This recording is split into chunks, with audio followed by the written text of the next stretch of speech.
Views welcome to TJMS Tamil channel. ரொம்பவே பரபரப்பாக போயிட்டு இருக்க மகாநதி சீரியலோட அப்கமிங் எபிசோட்ல பண்ற விஷயம் ஒன்னொன்னும் பார்த்தீங்கன்னா சாரதாம்மாவுக்கு பிடிக்காம போகுது. அதனால என்ன பண்றாங்க, அவங்க மேல வந்து கோவத்தை வந்து காட்டுறாங்க.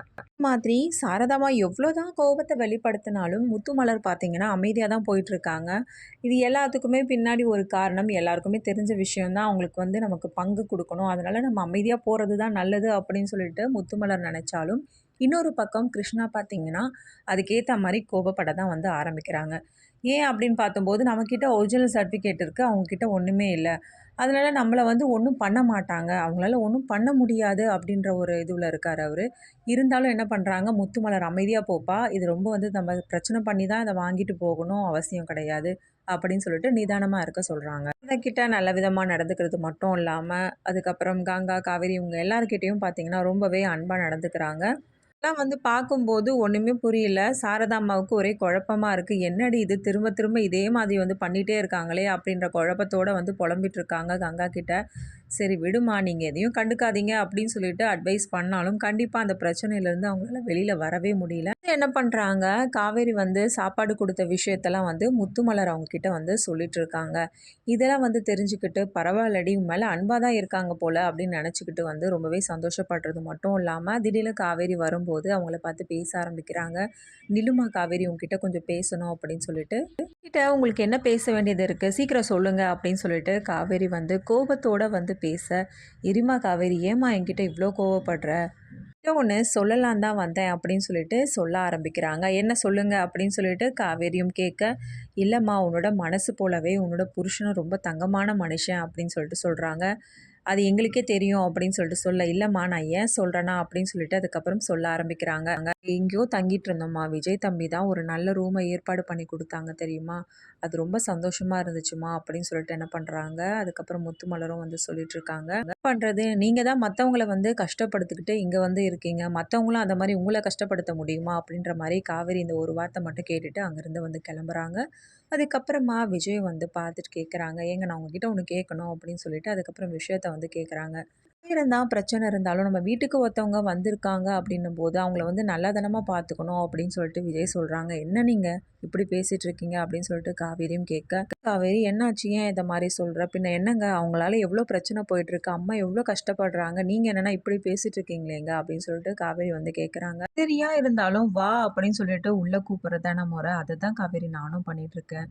அப்படி பண்ணாதான் நமக்கும் நம்ம குழந்தைக்கும் ரொம்ப நல்லது, அதை புரிஞ்சுக்கோ அப்படின்னு சொல்லிட்டு விஜய் வந்து சொல்லிட்டு இருக்காங்க.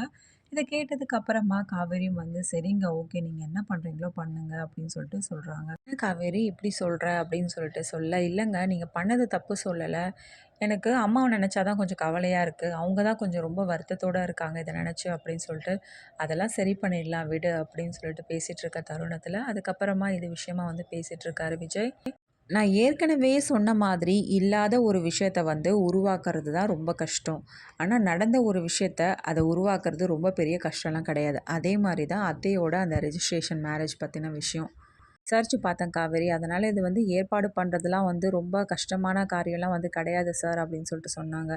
அதனால இந்த விஷயத்த பற்றி நம்ம கவலைப்பட தேவையில்ல. முடிச்சுட்டு அதுக்கப்புறமா இந்த விஷயத்துக்கான எல்லா ஏற்பாடுகளையும் நான் பண்ணுறேன் காவேரி. இதை நினச்சி நீ கவலைப்பட தேவையில்ல அப்படின்னு சொல்லிட்டு சொல்கிறாரு. மட்டும் இல்லாமல் இந்த பணத்தை எப்படி அவங்களுக்கு ஒரு பங்காக கொடுக்க முடியும் அப்படின்றத நான் பார்த்துக்கிறேன். இதுக்கப்புறமா என்கிட்ட விட்டுட்டு இதை நினச்சி நீ கவலைப்பட்டு வயித்துல இருக்க பாப்பாவுக்கு வந்து அஃபெக்ட் ஆக போகுது. அதனால் தேவையில்லாமல் இதை யோசிக்க தேவையில்ல காவேரி அப்படின்னு சொல்லிட்டு சொல்லிட்டு இருக்காங்க. அதுக்கேத்த மாரி காவேரியும் சொல்லிட்டு, விஜய் ரொம்ப ஆறுதலா இருக்கிறத நெனச்சு ரொம்பவே சந்தோஷப்படுறது மட்டும் இல்லாம, விஜய் ஒவ்வொரு விஷயத்தையும் வந்து பார்த்து, பார்த்து பண்றத பார்த்து ஒன்னொன்த்தையும் வந்து ரசிக்க ஆரம்பிக்கிறாங்க காவேரி. அது மட்டும் இல்லாம, இப்படி ஒரு கணவன் கிடைச்சதுக்கு நான் ரொம்பவே குடுத்து வச்சிருக்கணும் அப்படின்ற மாரி மனசுக்குள்ளேயே வந்து நெனச்சு சிரிச்சுட்டு இருக்காங்க. இதை தாண்டி நான் உன்ன சந்தோஷமா இருக்க சொல்றேன் அப்படின்னு சொல்லிட்டு விஜய் என்ன பண்றாங்க, காவேரி கிட்ட வந்து சொல்லிட்டு இருக்காங்க. நான் கஷ்டப்பட்டா அப்போ உங்களால தாங்கிக்க முடியாது அப்படித்தானே அப்படின்னு சொல்லிட்டு காவேரியும் கேட்க, இது என்னடி கேள்வி, நீ சந்தோஷமா இருக்கணும் அப்படின்னு சொல்லிட்டு தானே நினைப்பேன், இது எல்லாமே உங்க பாப்பாக்காக தானே கேட்குறீங்க சொல்றீங்க அப்படின்னு சொல்லிட்டு காவேரி கேட்க, என்ன காவேரி நீ இவ்வளோ தானே என்னை புரிஞ்சுக்கிட்ட, முதல்ல நீ தான் எனக்கு முதல் குழந்தை, அதுக்கப்புறமா தான் பாப்பாலாம் அப்படின்னு சொல்லிட்டு விஜய் வந்து சொல்லிட்டு இருக்காங்க. நல்லா பொய் சொல்றீங்க, இதையும் நான் கேட்டுட்டு உங்ககிட்ட பேசிட்டு இருக்கேன் பாரு அப்படின்னு சொல்லிட்டு காவேரி வந்து சொல்றாங்க. அப்போ நீ என்னை நம்பலையா அப்படின்னு சொல்லிட்டு ரெண்டு பேரும் மாறி மாறி அப்படியே ஃபன்னாக வந்து பேசிட்டு இருக்காங்க. பக்கம் முத்துமலர பார்த்த ராதா, "நான் உங்கள இங்க தானே தங்க சொல்லியிருந்தேன். உங்கள யாரு மேல சொன்னது?" அப்படின்னு சொல்லிட்டு கேட்க, "இல்லங்க நம்ம விஜய் தம்பி தான் இங்க தங்க சொல்லியிருந்தாங்க." அப்படின்னு சொல்லிட்டு சொல்லிட்டு இருக்காங்க. "ஓ! அவன் சொன்னா நீங்க கேட்டுப்பீங்க. அப்ப நான் சொன்னா இங்க கேட்க மாட்டீங்க. அப்படித்தானே?" அப்படின்னு சொல்லிட்டு சண்டை போட்டுட்டு இருக்காங்க. யாரோ ஒருத்தர் வீட்ல தங்கிட்டு தேவையில்லாம இந்த சாப்பாட்டெல்லாம் வாங்கி சாப்பிட்டுட்டு இருக்கீங்களே! இதெல்லாம் உங்களுக்கு அசிங்கமா இல்லையா? அப்படின்னு சொல்லிட்டு முத்துமலர பார்த்து பயங்கரமா திட்டிட்டு இருக்காங்க ராதா. இன்னொரு பக்கம் இது எல்லாத்தையும் சாரதா கவனிச்சுடுறாங்க. பக்கம் முத்துமலர் இது எல்லாத்தையும் கேட்டுக்கிட்டு அமைதியா அழுதுகிட்டே நிக்கிற தருணத்துல சாரதா அங்கருந்து பார்க்குறாங்க. இதுக்கப்புறமா சாரதா அம்மா இப்படி திட்டுறாங்களே அப்படின்னு சொல்லிட்டு முத்துமலருக்கு ஆதரவா போய் சப்போர்ட் பண்ணி ராதா கிட்ட சண்டை போட்டு பேசுறாங்களாம். இல்ல இவங்க ஏதாவது கேட்டுட்டு போகட்டும். இவளுக்கு இதுவும் தேவை, இதுக்கு மேலேயும் தேவை அப்படின்னு சொல்லிட்டு நம்ம சாரதா அம்மா அமைதியா போயிடுறாங்களாம். இது எல்லாமே தெரிஞ்சுக்கலாங்க. அதுக்கு மறக்காம நம்மளோட சேனல சப்ஸ்கிரைப் பண்ணிக்கோங்க. கூடவே இருக்க அந்த பெல் ஐக்கனும் கிளிக் பண்ணிடுங்க.